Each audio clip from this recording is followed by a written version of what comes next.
Hello everybody, welcome back to the channel. Today we're going to go through some quick tips on how to take out the Thing in the Uncollected. I found him a little easier than Korg's first appearance. They're somewhat similar, but he's still quite annoying. So let's quickly go through some of his abilities that you should take note during the fight. First, he has something called a Unbreakable Spirit, while heavy attack charging for the next 5 seconds, reducing all damage by 70.74%, plus 1% for each rock stack.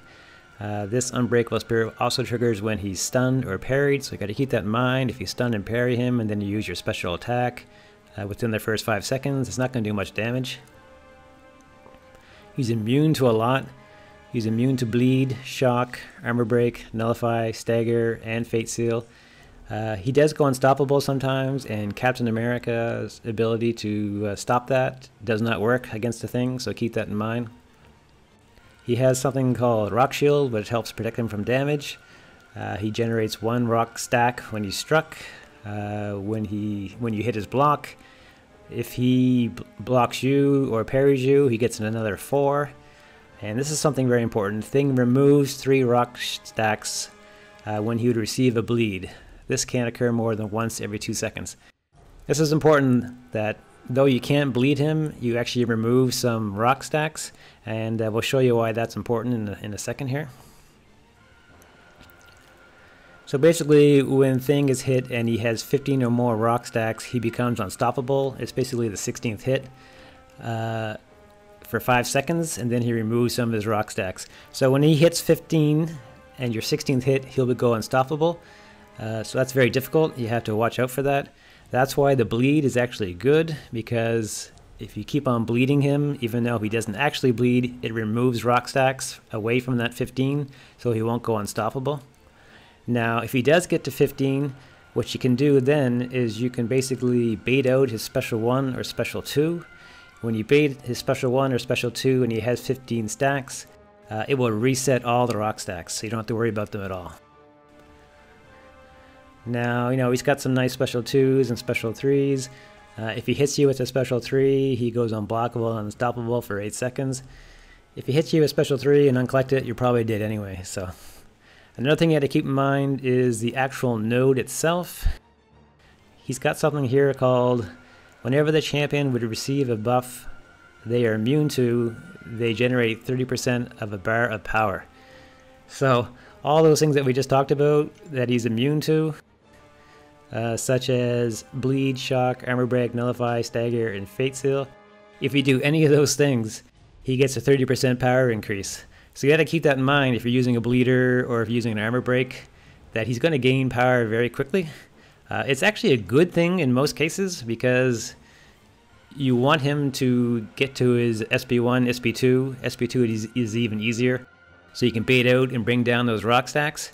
But keep that in mind, when you're at 2 bars of power and you're using a bleeder, that he can get to the 3rd bar of power really quick.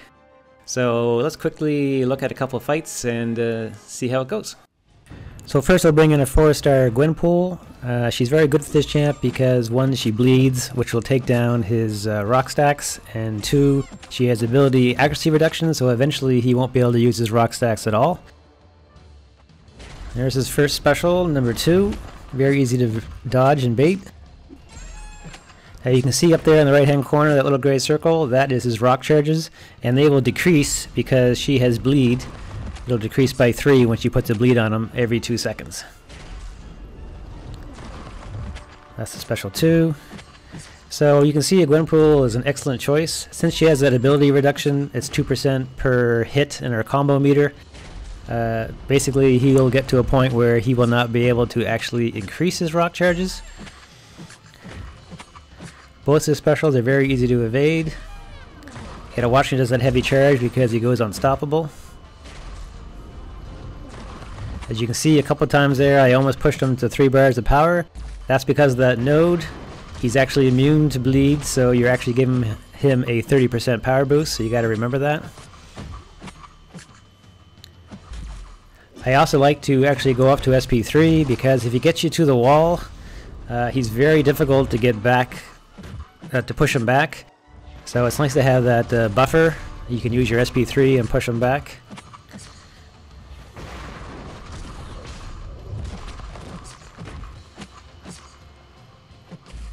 Again, just watching those rock stacks up in the right hand corner, you can see they never reach 15.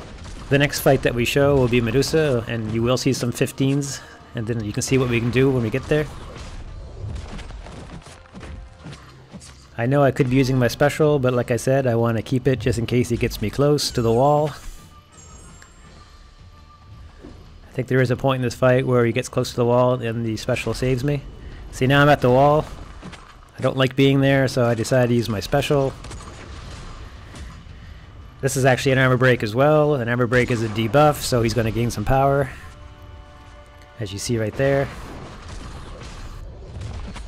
He likes to use his specials a lot, so you have lots of opportunities to basically bait them out.